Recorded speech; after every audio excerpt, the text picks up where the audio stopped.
welcome to Season 6 of NSE Finviz powered by CNBC TV 18 and I'm your host Nitya Balakrishnan. This is the show where we teach you how to make your money work for you and multiply your wealth. All the tips for personal finance, and today we've travelled all the way to Chennai to one of India's leading IT companies, HCL Technologies in Chennai. 1976 में स्थापित HCL technologies Bharat की दुनिया के अग्रणी सूचना प्रौद्योगिकी दिग्गजों में से एक है। डिजिटल युग में नवीन प्रौद्योगिकी समाधान प्रदान करने के अपने व्यवसाय को एक नई दिशा देने के लिए HCL, जिसमें 1.3 लाख से अधिक पेशेवर काम करते हैं, relationship beyond the contract philosophy से अपने ग्राहकों को उच्च सेवाएं देने के साथ HCL ने अपने रेवेन्यू को लगभग 8.4 बिलियन अमेरिकी डॉलर तक पहुंचाने में सफलता हासिल की है। और आज फिनविज में अपनी theme invest in yourself, your path to prosperity के साथ चेन्नई में HCL टेक्नोलॉजी की महिला कर्मचारियों के साथ जुड़ता है ताकि उन्हें निवेश के मंत्र और इक्विटी में निवेश के मूल्य सिद्धांतों को समझने में मदद मिले। Financial literacy personally means to me like how you plan for your career and how you budget it, invest it, save it and earn it. Financial literacy means where to invest money and where to save money, where I can get the best returns out of it. All these things. Financial literacy is a must-have knowledge for everyone who wants to manage their money at hand, be it for salaried or business people or housewives, students or whosoever. Hello and welcome to Season 6 of NSE Finviz powered by CNBC TV 18 and I'm your host Nitya Balakrishnan. Today I'm in HCL Technologies campus here in Chennai and with me are two very special guests. We have Harshvardhan Rungta and Kalpesh Ashar. Thanks so much for joining us on the show. And as you're aware, this season our core focus is investing in yourself, your path to prosperity. And let's begin the discussion with you, Kalpesh, and I'm just going to ask you, what is the big difference between saving and investing? Because everybody here works very hard for their money. But how do you in turn make your money work hard for you? Saving is the first virtue everybody should have. But saving does not make your money grow. What makes your money grow is prudent and very appropriate investing. And the sooner you start investing from your savings, the better you are doing for your future. So I would simply say that saving is an emotion, whereas investing is action. How do you decide how do I save, how much do I save, where do I save the money? Because in the next 3 years I might want a car, but 10 years later I might want a house and you know my list changes. So how do you set goals for investing? The first element is, of course, you need to save something out of whatever you're generating. So whatever income you have, first you save some money. Now before investing it, you need to clearly articulate as to why are you investing it. What is the objective? Because there will be different products for different timelines. So if there is a goal which is only 1 year away, you will choose a different product than what you will choose if you were to invest for 10 or 20 years. The first thing before you actually start investing is to just jot down whatever you want your money to do. So you identify those. So you will note these down very clearly. This is identifying your goals. The next thing that you need to do after that is to quantify those goals. What does it mean by when we say quantify?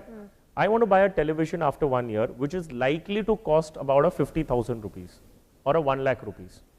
So you're giving a value to that goal. Unless you give a value to that goal, you will be possibly way away from what you actually need to accumulate. And then the final stage would be when you choose the appropriate product for that particular goal. So if you're investing for 1 year, it could be possibly fixed deposits. If you're investing for 20 years, it will have to be equities. Absolutely. Kalpesh, this is where I'd like you to jump in. What is the right age to start, parking aside funds for investment purposes? Because a lot of them believe they're saving.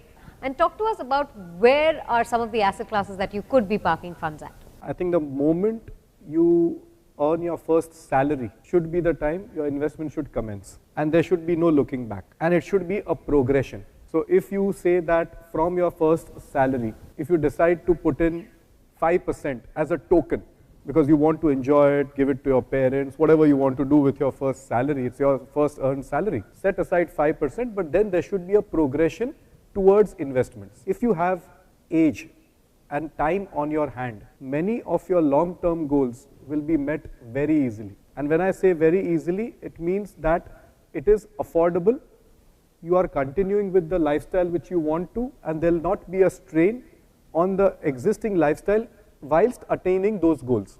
And secondly, what you asked, Nitya, was which asset classes you should be looking at. Simple answer to that is asset classes which have two features. One, which are easily liquidable, understandable by you, and most importantly, help you achieve your goal. Absolutely. Harsh, a quick jump in here. And if a lot of them worry about investing into the equity markets, they say it's the fear of the unknown. They say they do not understand volatility and don't want to lose money. How would you have a quick piece of advice for the audience like that? Every investment comes with some peculiar risk, whether you see it, whether you know it, or you don't know it. So if you look at a conservative investor who believes fixed deposits are the best investment and they carry no risk at all, well, there is a risk even in fixed deposits. And that risk is inflation risk. So what is inflation risk? Inflation risk in simple words is that if you're giving 100 rupees to a bank in a fixed deposit, after 1 year if you're getting 107 rupees in your hand, what you could buy with that 100 rupees today, after 1 year is going to be available probably at 110 rupees. Fixed deposits and debt investments are for objectives which are only about 1, 2 or 3 years away. Anything beyond that, you will need to beat inflation. The equity markets or shares would carry the default risk. I mean, it would carry capital risk. It would carry a lot of other things. But they do have a potential to beat inflation. What you need in your portfolio is a mix and match of everything. You cannot just invest only in fixed deposits. At the same time, you cannot only invest in equities. Equity markets. So what do you do to mitigate risk? Something that we've been learning since we were children, diversify. So if you have a mix of everything, something will give you something and the others will give you something else. So while fixed deposits will not beat inflation, equities will help you do that.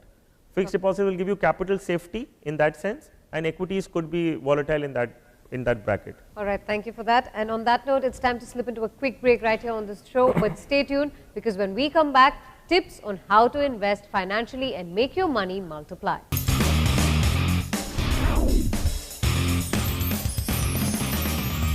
Welcome back. You're still with Season 6 of NSE FinViz powered by CNBC TV 18, and we're here at HCL in Chennai. And Harsh, let me ask you, talk to us really about new age investment tools, because that's what everybody wants to know. So when you talk about investing into the equity markets, what are some of the tools that you'd like to park money in? Equity is one such asset class which has the potential to beat inflation. If you're looking to invest in equities but don't know how to go about doing it, mutual funds is the route for you. So you can approach an asset management company.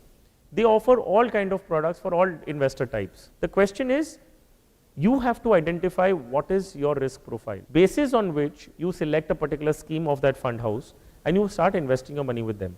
And trust me, the most simplest of the products are the best investments to go for. Understand what you want to do, match it with the schemes that are on offer, and then invest in the scheme which suits your profile. I think that's the simplest formula. Absolutely. And keeping it with simplest formulas, talk to us really about the systematic investment plan, or SIP.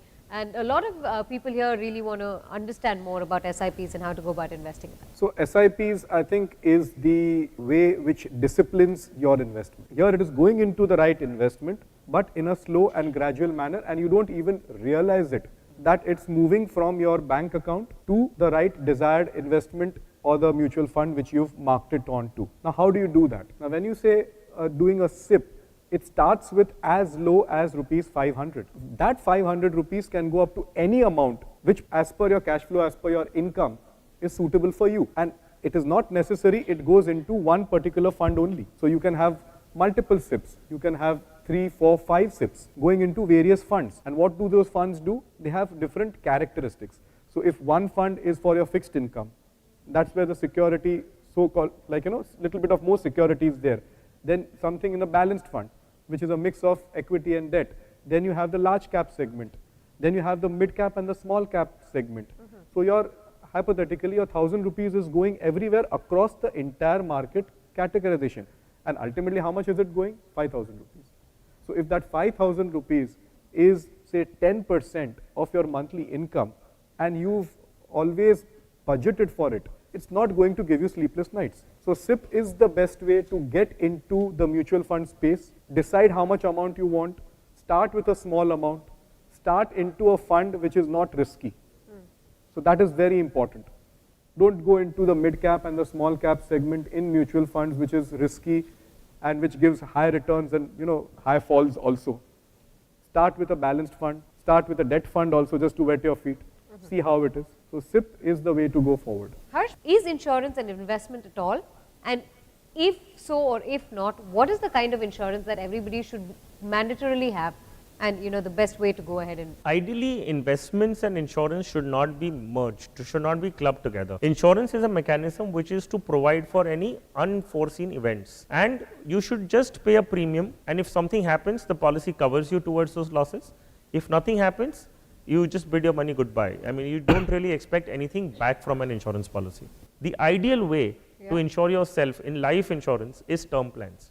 So that is the only mechanism wherein you can get the right amount of insurance cover and even be able to afford it. On that note, it's time to take some questions here. Let me begin with Maheshwari, who says, is it a good investment to put aside money in real estate? First and foremost, when you're investing in real estate, we are assuming this is your second property, not your first one. If it's your first house, which you're going to use for your own self, then it is not an investment. The ticket size, whenever you buy any property, valuation is reasonably high. Even if you take it on a loan, the EMIs will almost be about 40 to 50% of your take-home salary. So you are, in practical sense, not left with anything else in your, to invest for. So you don't have any financial assets to invest into. So this is just one product that takes away all the liquidity that you have. There could be small pockets wherein real estate valuations could go 2 or 3 times. Now that's quite possible. But in general, if you just look at the the push of the government towards affordable housing, the supply that is in the market, very unlikely that the prices will go up 2 or 3 times in the next 4 or 5 years. Thank you. There's Uma, who wants to know something that all of us would like to know if it's even possible. Uma asks, how does one live a loan-free life? So we classify something as good loans and something as bad loans. Loans which you take or which you wish to have in your life should be the ones which are helping you produce assets. Bad loans are the ones which you would like to have to furnish your lifestyle. The interest rates of those loans also are higher than the home loan and the education loans. So if you have a home loan and an education loan which is between the range of anything between 8 to 10%, your personal loans start from 12% onwards. Please avoid those loans under any circumstances. I would say avoid loans for even investing in real estate for the second house. And surely if you are taking loans, also try to understand one thing, that your cash flow should not be affected. All right, thank you, Kalpesh. On that note, it's time to slip into a quick breather right here on the show. But when we come back, we have everybody here in HCL Tech ask questions to our personal finance experts, Kalpesh Ashar and Harshvardhan Rungta. But remember, you can also catch all the latest updates on our website, nsefinviz.com, and do follow us on social media on Facebook and Twitter. The handle is @NSEFinviz. Stay tuned, we'll be right back. Welcome back. You're still with season 6 of NSE Finviz here in HCL Chennai. I'm in conversation with Kalpesh Ashar and Harshvardhan Rungta. It's time for our audience to ask their questions to our financial experts. The lady in green in the second row, please. I'm interested to get into the stock exchange. Like, what will be the first step I need to see around in the market to go into that? And how I can know like the things are happening in the market?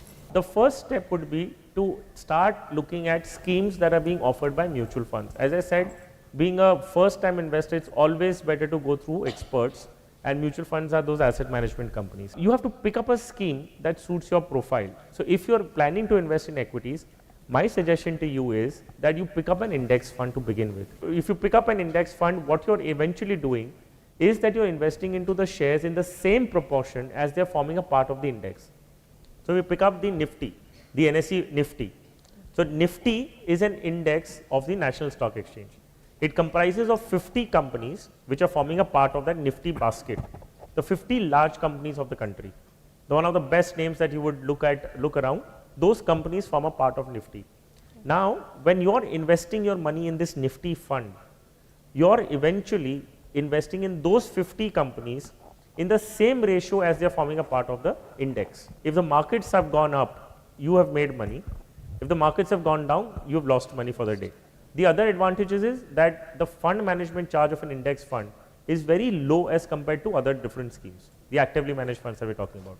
So for you as a new investor, my suggestion to you is, first invest only that much amount that you do not need even in case of emergency. Invest only that much amount that you can stay invested for at least 10 years. Invest via systematic investment plan, invest every month, and choose an index fund to begin with. After a year or two, when you get very comfortable with it, when you start understanding what these products are, then you may add other different schemes into your portfolio. Can we have the microphone to the lady in red in the second row there? What will be the best investment plan for the one who is starting their career, and what will be the amount they have to think about it? See, the best investment plan, I would say, is the one which helps you achieve your goal. When you set off on the journey of investing, I think one thing also you need to, take care of it on a parallel basis is ensuring yourself, that is through a term plan, because there are people in your family who are dependent on your income also. Second most important thing is creating a contingency or an emergency fund. The simple reason is because you're all in a job, if God forbid there is a job loss, then you need to set aside around 3 to 6 months of your expenses in an instrument which is easily liquidable within 24 hours. So which could be a bank FD or a liquid mutual fund. You could keep that money aside, that is not meant to generate returns. Once these two things are in place, you start your investment plan, like what you asked. An investment plan has to be done with a purpose. So if you have a purpose to be met in the next, say, 3 years, up to 3 years, the investment should be diverted into a product which is non-risky. So the answer there is, it could be diverted to fixed income product, debt mutual funds. You could create a recurring deposit, but on a conservative basis. If your horizon is long term, then obviously start a SIP as early as possible. The SIP also should be started with a conservative fund in equity also, index fund or a hybrid fund is the best way to look at it, and start investing around 10 to 20% of your monthly income and increase it as your income also grows every year. Thanks for that. We have time for one final question. So if I can have the microphone to the lady in green behind, please. So I have multiple goals at this stage. I just want to buy a new house, and simultaneously I have to invest some money for my child's education. Simultaneously, like, we have to be prepared for the pension plans. We have put in a fixed deposit. So I just want to get some suggestions like how we can go further. What I recommend is that you approach a financial planner and you sit down, because when you're going to do a financial planning, it is not only relevant to what you have in fixed deposits and what you want to achieve. It is to do a lot with your cash flows. It is to do a lot with your risk profiling. So while we may say it is very good to invest in equities for long term, but what if you panic in just 1 or 2 years when the markets are volatile? Now, ideal product is something that matches your profile. What we will have to do is first quantify them as to, if you want to buy a house, what is the value of the house that you want to buy? Now, whether you can afford that value that you're looking at or not, there has to be some discussion on that. How much do you save for your children's education? What is the product that needs to go, be invested into? All this requires a lot of discussion. So what I recommend to you is that get a hold of a good financial planner and discuss all those details and then invest your money. Thank you. And on that note, we're absolutely timed out on this episode of NSE FinViz. Kalpesh and Harsh, thank you so much for joining us on the show. And all of you here at HCL, glad to have you on the show. Remember, you can catch updates of this on our website, nsefinviz.com, as well as our Facebook and Twitter handles at NSE FinViz. From the entire team that puts the show together, goodbye and thanks for watching. This program was very useful to me because after attending this program, I started believing in the power of small. And one more thing what I have learnt is saving is different from investment. And it's very comfortable to hear regarding stocks, mutual funds and equities, and I gained more ideas regarding the stocks and mutual funds. Regarding the investment plans, loans, I got many ideas regarding those things, and it changed my view regarding the mutual funds and stocks. I think I've attended the show at the right time because very soon I'm going to start my career, and it was very helpful, like how to invest the money. No matter what, how much you make money, it's a small or a big amount, saving is very important.